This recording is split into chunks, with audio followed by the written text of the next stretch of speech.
Good day viewers, welcome to another edition of the Daily Strange Stories. I'm John Brown. I hope your week is progressing smoothly and you're tackling your goals head-on. Our lead story for today. President Ramaphosa's nephew arrested over Tembisa Hospital scandal exposed by Babita Deokaran. Shocking details of how he spent all his 325 million rand loot have been revealed in this video. Deputy President Paul Mashatile's children in stinking 95 million rand hospital tender scandal. The Mashatile sons used and dumped workers without giving them their salaries worth 219,000 rand, yet they were paid millions by the government. In South Africa's ongoing battle against corruption in public health services, a major development has unfolded with the recent arrest of Hangwani Maumela, a businessman connected to President Cyril Ramaphosa through family ties from a past marriage.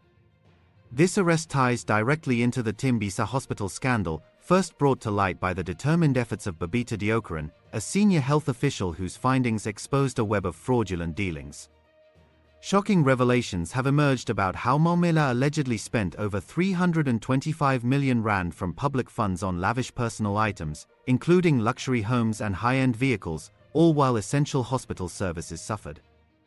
Adding to the layers of this troubling story, Deputy President Paul Mashatile's children find themselves entangled in a separate but equally concerning 91 million rand tender scandal at Gauteng hospitals, where workers have been left without their owed salaries totaling 219,000 rand, highlighting a pattern of exploitation and unmet promises in the system.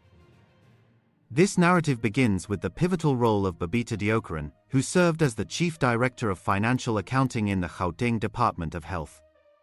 In late July 2021, she compiled and submitted a detailed 10-page report that flagged suspicious payments amounting to 850 million rand directed to more than 200 companies.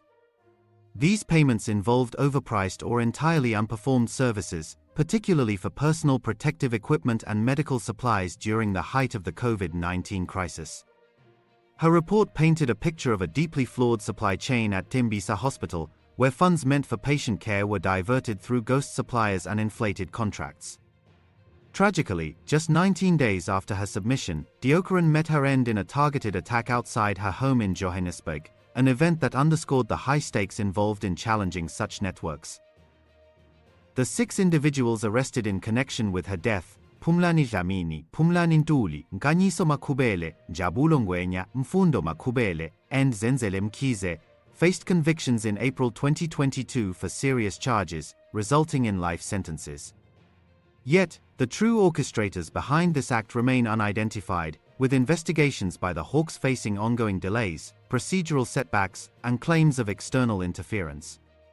Insights from investigative works, such as the 2025 book The Shadow State by journalist Jeff Wicks, suggest that Deokaran's discoveries triggered a chain reaction of greed among powerful groups profiting from the health sector's vulnerabilities. Her bravery not only highlighted the irregularities but also prompted a broader audit by the National Treasury's Specialized Audit Services Unit, which confirmed the scale of the fraud extending to billions of rand. Fast forward to August 2025, and the spotlight falls squarely on Hangwani Maumela, a 52-year-old businessman arrested by the Hawks Serious Commercial Crime Investigation Team in Johannesburg. Charged with fraud, money laundering, corruption, and racketeering, Maumela appeared in the Johannesburg Magistrates Court on August 15, 2025, where bail was opposed due to concerns he might flee. He remains in custody, with his next court date set for September 25, 2025, as authorities continue to build their case. Maumela stands accused of leading a syndicate that drained 326 million rand from Tembisa Hospital through manipulated tenders for items like hospital beds, protective gear, and infrastructure improvements. These deals allegedly delivered little to no actual value to the hospital, instead funneling money into personal gains and bribes. The connection to President Ramaphosa adds a layer of intrigue, as Maumela is described as the son of the president's former brother-in-law from a previous marriage. The presidency has firmly stated that Ramaphosa holds no direct relationship or knowledge of Maumela's activities, emphasizing a clear separation amid public speculation. This link has fueled discussions on social media, where users express frustration over perceived elite networks, even tying it to unrelated scrutiny of the president's online presence. A recent example, one of your own nephews, whose company scored contracts worth 381 million rand from Gauteng hospitals. And you write that it's not being felt by the majority of our citizens because BE only benefits ANC-connected cronies. No, you keep saying my nephew. I don't even know this gentleman. And so let's not even get there. I don't know him. It is important that we emphasize the position of the President with respect to the News 24 story on a certain Mr. Maumela and his cozy relationship, as claimed by News 24, with the President. And we do find the headline misleading, and the President's position on the matter is as follows. To the extent that Mr. Maumela is the son of the President's ex-brother-in-law, the President has no further knowledge of Maumela, nor has he ever had any relationship with him.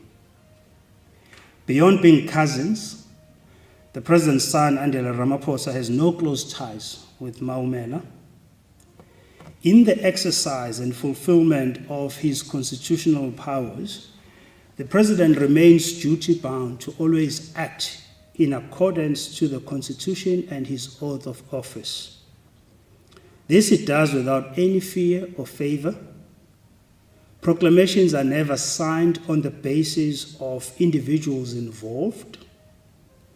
The Special Investigating Units and Special Tribunals Act No. 74 of 1996 sets out guidelines in which the President may exercise his powers.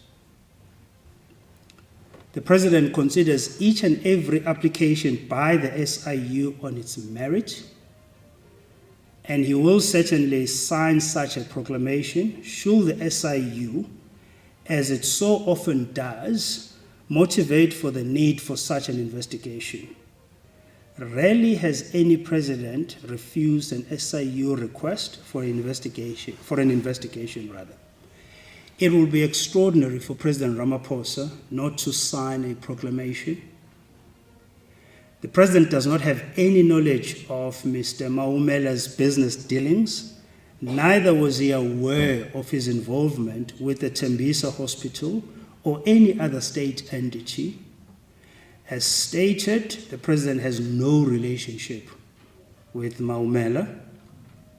And lastly, the President still maintains the position that immediate action should have been taken by the Gauteng provincial authorities in dealing with the maladministration that Ms. Babita Deokaran flagged and in providing her with the necessary protection.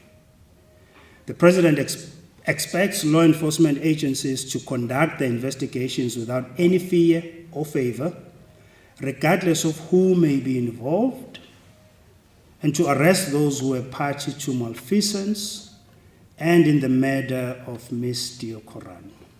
Despite these denials, the scandal has drawn attention to how family associations can complicate perceptions of accountability in high places. Delving deeper into the financial trail, forensic investigations reveal that Maumela's family trust accumulated over 2.3 billion rand between 2018 and 2023, far exceeding the frozen assets value. A broader network of companies connected to the Maumela family and Tembisa Hospital received a staggering 3.7 billion rand during the same period. These funds flowed through 14 entities linked to Maumela, which benefited from contracts worth more than 410 million rand at the hospital from January 2019 to August 2022. Auditors appointed by the National Treasury uncovered patterns where these companies consistently won bids, often using falsified documents to misrepresent ownership and directorships. For instance, 11 of the syndicate's companies submitted fraudulent declarations, making it appear as if they were controlled by unrelated parties when, in reality, Maumela and his relatives held the reins. One standout example involves Black Paper Trading and Suppliers, a company owned by Maumela, which succeeded in all 89 quotations it submitted to the hospital, securing 42 million rand without a single unsuccessful bid. Investigations showed that broad-based black economic empowerment certificates for this and other companies were fake, and many awards occurred despite negative budget availability, meaning the hospital lacked the funds, yet payments proceeded. This was enabled through apparent collusion with the hospital's supply chain management department, where purchase orders were issued without proper checks, inflating costs by 200 to 300% for substandard or non-existent supplies. The spending patterns uncovered paint a vivid picture of extravagance funded by public money. From the total inflows of 3,704,248,384 rand tracked between October 2018 and February 2023, significant portions went toward personal luxuries. Vehicles alone accounted for 287 million rand, including supercars that symbolized unchecked opulence. Properties absorbed 181 million rand, with acquisitions in exclusive areas. Legal fees to attorneys totaled 248 million rand, possibly to shield the operations. Bid rigging through cover quoting cost 63 million rand, while payments to associated companies reached 186 million rand. Even medical-related transactions, which might seem legitimate, only amounted to 27 million rand, and furniture and lifestyle expenses hit 16 million rand. Strikingly, only a tiny fraction of the funds appeared to go toward actual supplies or services for the hospital, leaving patients in a facility serving over 1 million residents in Ekurhuleni to face shortages of medicine and equipment. In a decisive move, the National Prosecuting Authority's Asset Forfeiture Unit secured a preservation order on August 14, 2025, from the Pretoria High Court, freezing assets worth approximately 326 million rand tied to the Maumela syndicate. This includes upscale properties such as an 88 million rand home in Bantry Bay, Cape Town, a 14 million rand property nearby, a 69 million rand residence in Sandhurst, in Sandton, and another in the same complex valued at 71 million rand. The family trust owns 2 properties in a highly secured Sandhurst estate, together worth 140 million rand, surrounded by high walls for privacy. Vehicles seized encompass a Lamborghini Urus Aventador at 17 million rand, a Lamborghini Aventador Ultime Coupe also at 17 million rand, a Bentley Continental GT V8 worth 4 million rand, and a Regency boat priced at 1.9 million rand. These items, now under lock, represent the tangible fruits of the alleged scheme, purchased instead of investing in healthcare needs. Efforts to locate and serve these orders led investigators to one of Maumela's properties in Fourways, where an occupant claimed no knowledge of the family trust. The unit's actions extend beyond Maumela to his relatives, including Hangwani Maumela and Mbombeni Maumela, whose assets are also preserved. Advocate Omar Rabechira Setaba, head of the Asset Forfeiture Unit and Deputy National Director of the National Prosecuting Authority, has highlighted the broader human cost, noting how such diversions lead to empty hospital shelves, lack of medication, and overall suffering for citizens who rely on public services like water, electricity, and education. Parallel to this, another syndicate led by Rudolph Mazibuko has come under scrutiny, with a second preservation order granted on August 27, 2025, freezing 47 million rand in assets. This includes high-end homes in Midrand and Sandton valued at over 30 million rand, luxury vehicles such as 3 Mercedes-Benz cars totaling 10 million rand and a Land Rover at 2 million rand, and suspected offshore accounts. The Mazibuko Group allegedly controlled 18 entities that unlawfully gained contracts worth more than 300 million rand from Tembisa Hospital. Forensic probes revealed manipulations like fake quotes from companies that denied involvement, and cover bidding where sham competitors ensured the syndicate's success. Funds here, too, primarily funded assets, bribes, and lavish living, with minimal traces of genuine service delivery. The combined freezes now surpass 447 million rand, marking a significant step in the state's recovery efforts. Since 2022, over 20 arrests have occurred in connection with the Tembisa probe, including former hospital CEO Edwin Sefure and procurement head Ronald Nyaba. Firms like BDO and Worksmans, hired for audits, traced payments to shell companies that colluded with insiders, exacerbating a crisis where the hospital's operations faltered, directly impacting patient care in a region already strained by resource shortages. Shifting focus to another thread in this tapestry of hospital tender irregularities, Deputy President Paul Mashatile's children have become central figures in a 91 million rand scandal involving fire suppression system maintenance at Gauteng health facilities. Tembisa Mashatile and Tinyiko Mvelase, sons of the Deputy President, held key roles in Wato and Manzi Group, or NMG, one of two companies awarded contracts in June 2022 by the Gauteng Department of Infrastructure Development. The other company, Motipeti Noganeng, shares deep connections with NMG, including shared staff, office spaces, and operational overlaps, despite being presented as competitors. Initial reports pegged the total value at 49 million rand, but updated figures from September 1, 2025, provided in response to questions by Democratic Alliance spokesperson Jack Bloom in the Gauteng Provincial Legislature, reveal a near doubling to over 91 million rand. NMG has received 17.9 million rand in payments, with 94,300 rand still owed, while Motipeti Noganeng has been paid 28.7 million rand and is due an additional 43.9 million rand for services rendered. These payments cover tasks like installing fire suppression systems at Charlotte Maumela Hospital, which endured major damage from a fire in April 2021, though the installations were not in the affected area. Other work included renting a fax machine at a Pretoria mortuary, renovations at undisclosed sites, and repairs to water systems at Southrand Hospital. The links between the companies run intricate and complex, with multiple director changes complicating tracking. NMG and Motipeti Noganeng shared premises first on East Road in Santon and later on the 6th floor of the Capitol Hills building in Benmore. Employees handled administrative and technical duties for both, often switching branding on documents and reminding technicians which company they represented during site visits. A former worker described the setup as inseparable, with no clear division in operations. This scandal gained momentum from revelations by laid-off workers who approached media outlets after being dismissed in September 2024 without receiving owed settlements. Collectively, 13 individuals are due 219,015 rand, excluding interest, with amounts ranging from R11,865.95 for Mr. PN to 30,929 rand for Mr. LM. Specific claims include 16,473 rand for Mr. TK, 24,913 rand for Mr. MM, 13,009 rand for Ms. NN. 14,868 rand for Mr. LF. 18,508 rand for Mr. BN, 18,887 rand for Ms. MT, 12,504 rand for Mr. KC, 14,572 rand for Mr. TN, 17,247 rand for Mr. OM, 14,868 rand for Ms. MM, 14,868 rand for Ms. SB.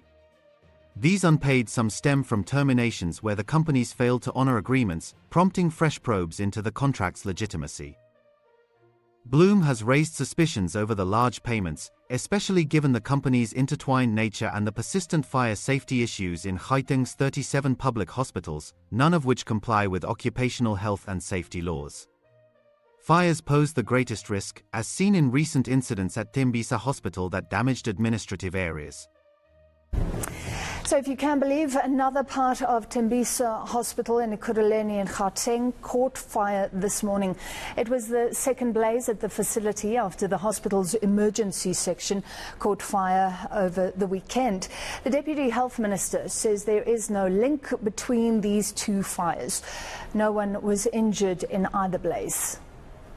What we need to state clearly is that this was not a continuation of the Saturday fire, because the area where the fire started earlier this morning, it's quite distinct from the accident and emergency. There is a whole lot of outpatients, facilities, clinics, which separate from where the fire happened on Saturday to the area of where there is a storage of records, which is where the fire happened this morning. So what then it says immediately is that at least while we're waiting for the experts, but from a layperson's observation is that there is no direct linkage.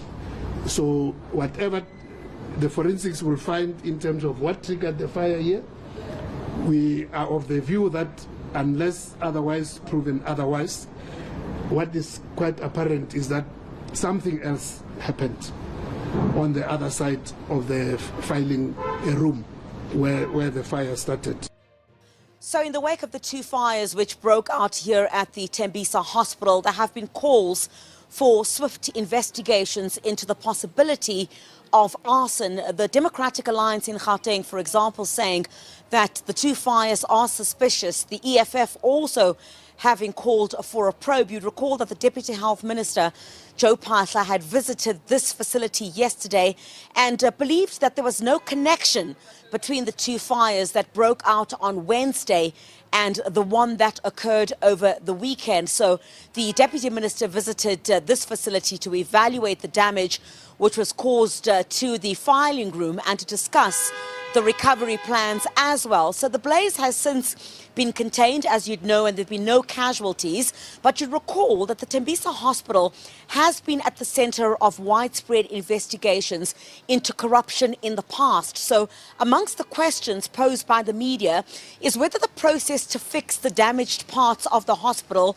would not be riddled with supply chain irregularities and corruption. And the reason why those questions were posed was because you'd recall that whistleblower Babita Deokaran was killed after exposing hundreds of millions worth of corruption here at the Tembisa Hospital. So in the wake of these two fires, Babita Deokaran's family is holding or held a silent protest, also calling for swift investigations. Babita was killed for fighting corruption in this hospital. But the reports indicate that the second fire happens where files are kept. It looks like someone is trying or was trying to hide something. We don't want to put the cart before the horse. We'll wait for the investigation. But it looks like the corruption has not stopped at this hospital.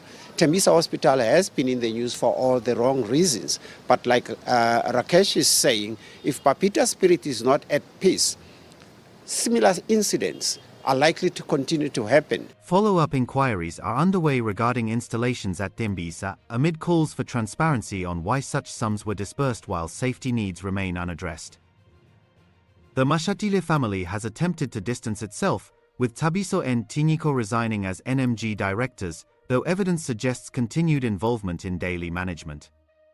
Associates like Talejo Nala Mahlagwana and sisters Lefenze and Tato Noganeng form part of this network. In parliamentary responses, Deputy President Mashatile has maintained transparency, stating during a September 2025 National Council of Provinces session that he has no hidden issues in his financial declarations. He addressed queries about a diamond gift to his wife from businessman Louis Liebenberg, noting it was surrendered to authorities and that he complied with an ethics committee's 10,000 rand fine and reprimand for delayed disclosure. Mashatile emphasized his life's openness, pointing out that property ownership is publicly verifiable and dismissing media speculations about a Cape Town home valued at 7.5 million rand. He rejected calls for further revelations, asserting compliance with parliamentary rules and accusing some questions of being influenced by biased reporting. When pressed on affording such assets given his known salary, the session chair intervened, deeming it a separate matter. Honorable Chairperson, thank you very much.